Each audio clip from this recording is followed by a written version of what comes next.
Hi everyone, I'm here with Andy Dulay. He's the co-founder of Chop Wok Express. Thanks so much for coming on, Andy. No, thank you. Thank you very much for the invite. Uh, Look, just straight off, I wanted to ask about the business, Chop Wok Express. I've also seen Chop and Wok as well. There's obviously a relationship there between the two. So tell me about the business and what you do and your customers, if you like. Yeah, sure. So Chop and Wok was originally founded around 9 years ago by myself and my brother-in-law. It was based around kind of fresh food, fresh ingredients, Pan Asian themed takeaway business, and we grew it to a good amount, around half a dozen, I think, at the time. And then we thought about franchising, and whilst we looked at franchising Chop and Wok, I think over the last 4 to 5 years, especially during the pandemic, we realised that we needed something much more scalable, something much more simpler, and something much more franchisable. So that's when we developed the express format, which doesn't have the inherent pitfalls and the hurdles that the Chop and Wok brand did have when we were setting up. And I'm talking about things like planning permissions and getting gas into places, and having to hire skilled chefs. All of these kind of impediments we've managed to do without with the express format. Yeah, so it's a much leaner model, basically. Yeah, much leaner, much simpler.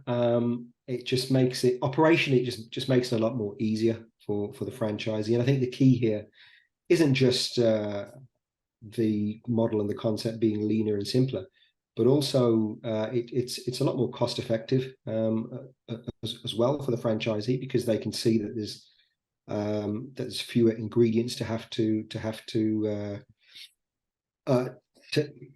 contend with. But also, I think it's about getting consistency right as well. Whereas with Chop and Wok, it was really down to how good your chef was.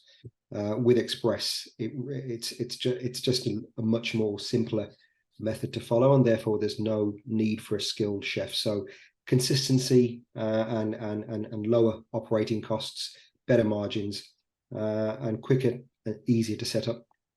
Okay. And is it Chinese cuisine principally or fully, or how do you kind of position yourself in Yeah, that yeah, sure. sense? So it's Pan Asian. So we have again, with the express model, what we've done was we took our best sauces that we used to make in house, and we have them manufactured for us now, and they're based on various themes. So we've got a Malaysian style sauce, we've got a Japanese style sauce, we've got Indian style sauces. So it's and of course Chinese, traditional Chinese sauces.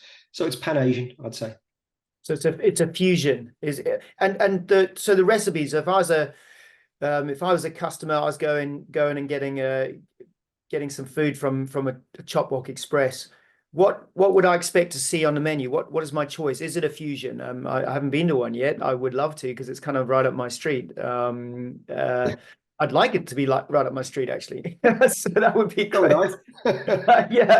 Yeah. I live very rurally, and you might struggle to find a location up where I am. It's just not enough people around, I don't think. But Yeah. we know we have a Chinese just down the street, down the road. We use it all the time, and it's pretty busy, I have to say. So you never know. I might be able to help out there at some point. But yeah, just to go back to the menu then. Um, is it, yeah, you say Pan Asian, is it that fusion? So the sauces are made, they obviously unique and bespoke to you, and you are taking various flavors and combining them. um how do people understand what to order? It's just that's a silly question, I suppose, but because obviously you're creating something which is new, right? In many ways. I mean, there's obvious noodle options and things are well known, but the sauces and the fusions, I'm guessing there'll be new taste sensations in there. And how do you kind of market to people to come and spend money with you? That's it's an important thing. Yeah, sure. Well, look, there's some popular kind of cult favorites, if you want. So right from kind of Beijing black bean sauce to kind of sweet and sour and teriyaki, and pretty much everybody knows what those sauces are. But we also have some sauces that are unique to us, and what we do is we try and push that as much as we can on our social media channels, and I think the reviews for Express speak for themselves. I think people have their firm favourites, and they say so within their reviews. So if the customer doesn't know, I'm sure they'll do the research before they come, and if they don't, then they'll find some fairly popular and ubiquitous tastes that they might find elsewhere. Yeah, I've been on your Instagram account. It's really good. It's Thank you. really interesting. I was flicking Thank through you. that, so that was great. Tell me a bit more about your kind of journey into this, Andy, and how you came to decide on this particular kind of model in a food and beverage sector, and what's your background in that? How did that all come about, starting the business originally? Yeah, sure. So I'm a co-founder. I was invited by my brother-in-law actually to start Chop and Wok. Um, and I think, I mean, as the kind of brand and the concept grew, we both realized that it wasn't quite the concept that we needed to have for franchising. And then, it was my suggestion that we make it much more scalable. And we then kind of went away and tried to figure out how we could do so. And I mean, that's just as a result of not just learning from the customer, but also learning from existing stores, owned and franchised, but also looking at what other people were doing out there and seeing how they had become much more scalable and much more numerous than ourselves, and looking at how to not reinvent the wheel, but just look at shortcuts that might get us to where we needed to get to. So yeah, it's just a combination of looking around us and looking out for best practice, but also going back to the drawing board and talking about the sources. Taste testing, a lot of taste testing, and when it comes to kind of switching from raw meats to pre-cooked meats, it's about going to various wholesalers and figuring out which types of chicken we wanted to use or which type of pre-cooked prawns we wanted to use. So yeah, just a lot of visiting suppliers, visiting kind of competition, going to London a lot, having a look and seeing what people are doing in the capital. That's pretty much the journey. There wasn't really much more to it. I mean, in terms of the actual franchising side of it, it was Hamilton Pratt that had got us our legal paperwork in place. That was fairly straightforward. We kind of outsourced it to them, and they were very good with that. And yeah, in terms of marketing with Chop and Wok, it was pretty much word of mouth when we first started. Didn't really do any marketing. It was just a case of existing customers or friends and family of customers and staff that wanted to take the franchise. And now with Express, it's we're actually going to market for the first time. Come January, we're lined up with a few different franchise portals, and we're confident of what we're going to get in, only because we know that we've made it a lot more attractive compared to the old heritage model, if you want. Yeah, so 2024 is your first full year jumping into franchising with in a real proactive manner, would you say? Yeah, absolutely. And we've been hesitant up until now because we weren't sure whether we had the model absolutely right. But we spent the best part of the last all of the last 2 years perfecting it, making sure that there wasn't any area that we could honestly say wasn't a franchise saleable part of the business. We wanted to take away as much burden from any prospect coming in. We wanted to take away as much hassle as we could, and we wanted consistency and, of course, keen margins. So I think now is the right time. We're there. We've opened our first Express store in Birmingham city centre. That's opened with huge aplomb. It's had rave reviews. We've had fantastic amount of influencers attending, a couple of celebrities also. So that's been good, and that's really the model that we want to push forward, and also put in the face of prospects who do want a food franchise, but not have the hassle that could be associated with perhaps other brands out there. And yeah, so franchising, obviously very well known in the kind of F&B sector. What was that thought of as the growth model from the very beginning with your co-founder or you, or when was that decided? You know what, this is the way to grow this and open locations is franchising. Was it always that, or were there other thoughts before? I mean, there's no secret about franchising. Having had kind of extended family and franchise schemes vis-a-vis kind of Subway and kind of other supermarket brands as well. It's no big secret. When did we? I don't think there was ever a time. We'd always thought that we need to franchise to get to scale, but we always knew that we weren't ready quite for it. I would say probably 2017, 18 was when we first thought, well, actually, I think that was a time when we started to franchise some of our existing stores. Yeah. Just to kind of test and kind of, see how it went. And it's from there that we thought, well, actually, here's how we need to change the model, because, this doesn't quite work and this doesn't quite fit. If we change a couple of these bits and bobs, then perhaps we've got something that we can market. Yeah, no, it's interesting, Andy, because obviously you're in the F&B sector. We deal with businesses in every single sector, from care to van based to cleaning to home based, premise based, this kind of thing. And it's really only F&B is the one where everyone that starts an F&B business, they understand franchising, like they know it already. It's like you're saying, you've grown up around it in one way or another. You've had family or friends that have franchises. So for you, it's quite a natural thing.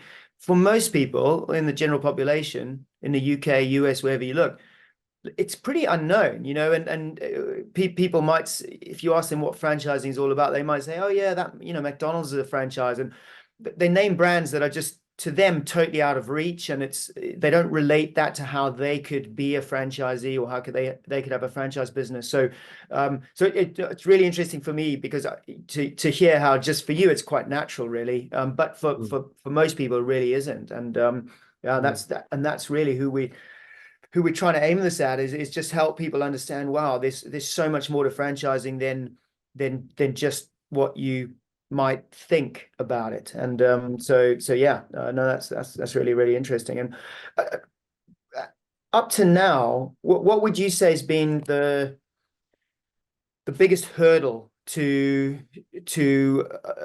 being a franchise brand? I mean, you're launching properly in 2024, let's say. I mean, I know you've done stuff before that, but really you're saying 2024 is the year you're going to go big, if you like, hopefully. And that's the idea. But what's been the single biggest hurdle for you and the brand up to this point? Location. I think you can get the best of any product from any sector, but if you've got it in the wrong location, it's not going to work. So for us, I think one of the biggest learning points with the heritage brand is getting the right location. Certainly, that's, I'd say, the biggest. I'd say secondarily, it's about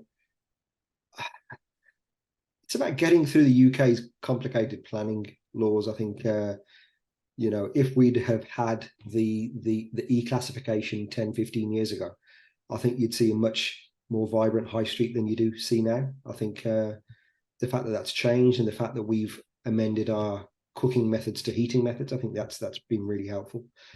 So yeah, location, planning, and I think getting the right candidate as well. I think if we focus on kind of first come first serve, I think there's a danger of just wanting to franchise for the sake of it.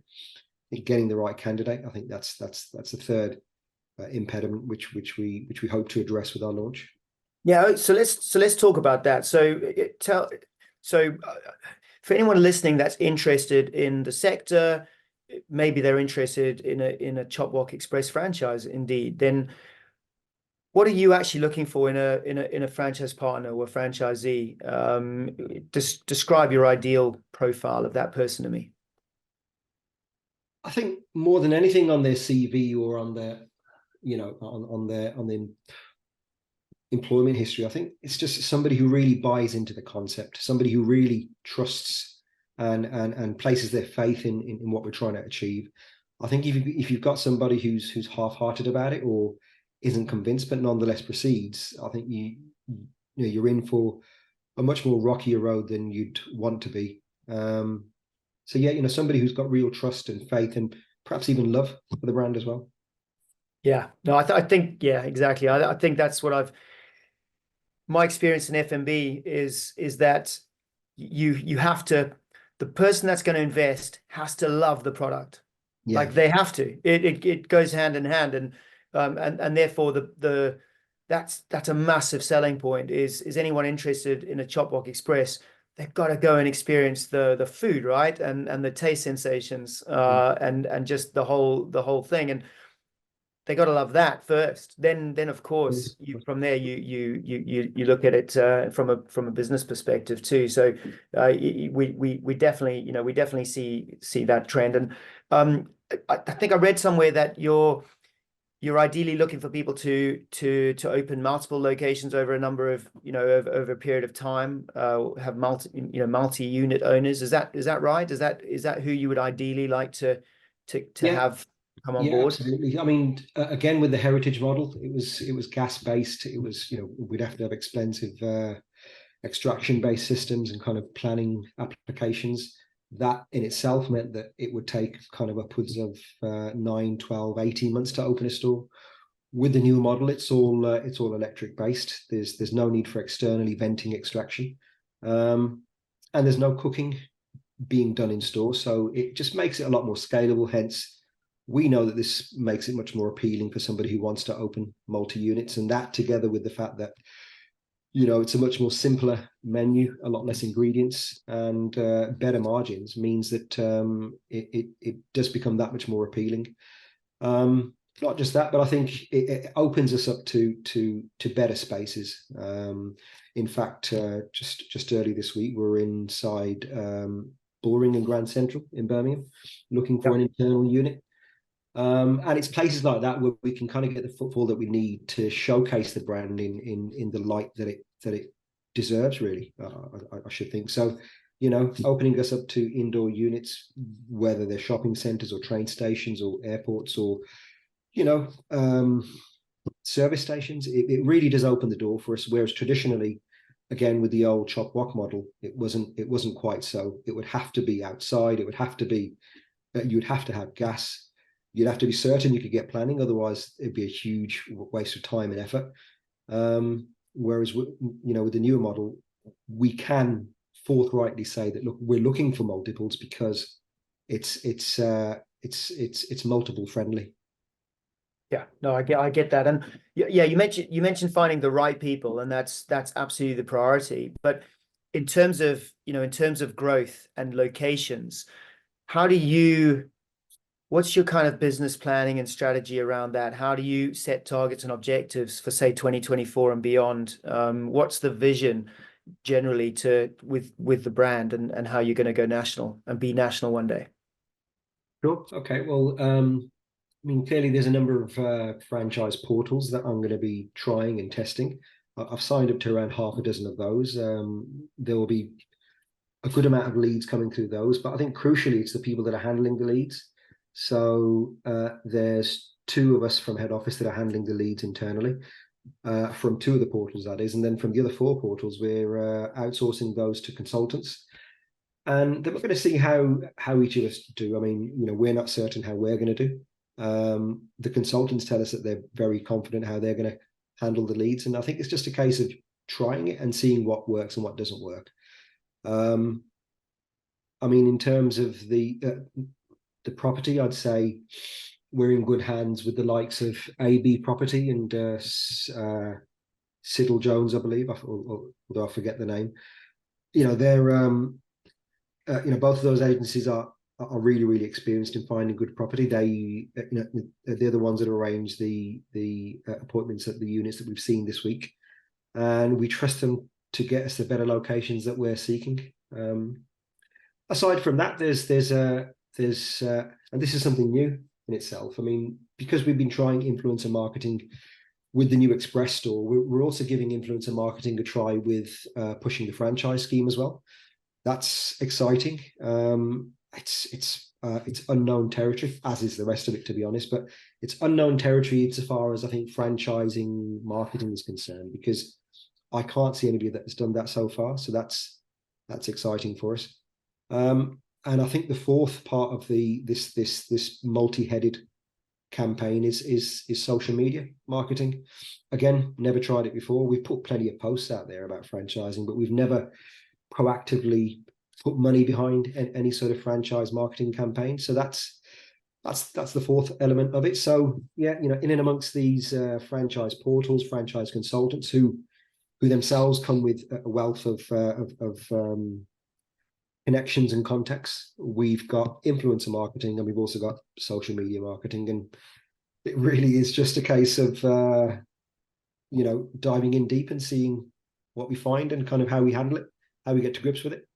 Right. Yeah. And I saw you also own a cocktail bar. Is that right? In Bourne? Oh no, I used to. I used Oh, to. you used to, right? Okay. Yeah.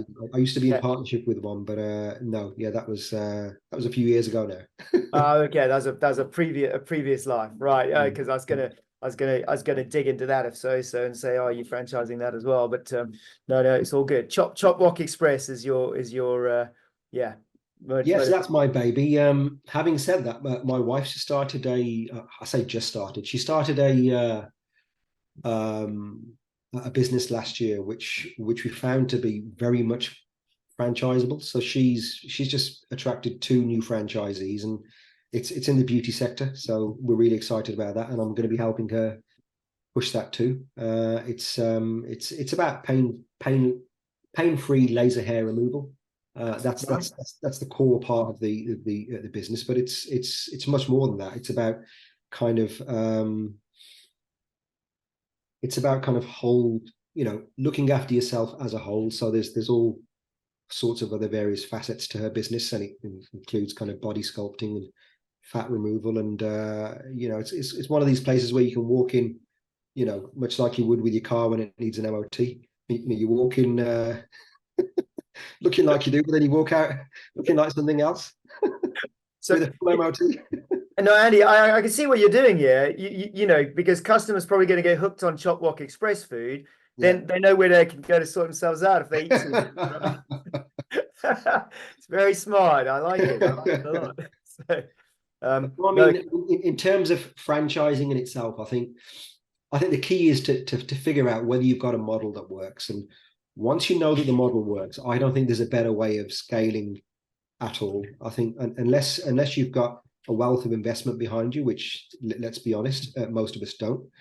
I think franchising is the best way forward, and it's an achievable way of getting to scale insofar as your visions and dreams are concerned. I think it's probably going to be the best way ever. Yeah, no, I agree. I was going to ask if there was kind of one tip from you you'd give business owners looking at maybe franchising their business, but I think you've just done it right there. And again, as you go into 2024, I always say, look, numbers are one thing, but people are the main thing, and the right people are what is, that's what's going to make you grow your brand in the right way. And if growth is slow in the beginning, and I think, to be honest, it always is. I don't think there's a franchisor, unless they got big equity behind them, which most don't. You're absolutely right. The ones that grow really fast, when you look into them, they have private equity groups, they've got funding, they got millions they throw at marketing and all of that kind of stuff. And that's unusual. And you can't really model yourself on those guys because that's just a different story. Most franchisors we've ever worked with, it's a slow and steady start, and that's the key thing. And then you can grow from a really solid foundation. So it sounds like that's what you're aiming for, and take it from there. So look, Andy, thanks so much for coming on. It's been great chatting to you, and good luck with it all, and hopefully our paths will cross in 2024. That's right. Thank you for having me. I really appreciate it. Thanks for the invite. Cheers. Enjoy the rest of your day. Cheers. All right. Cheers, Andy. Bye.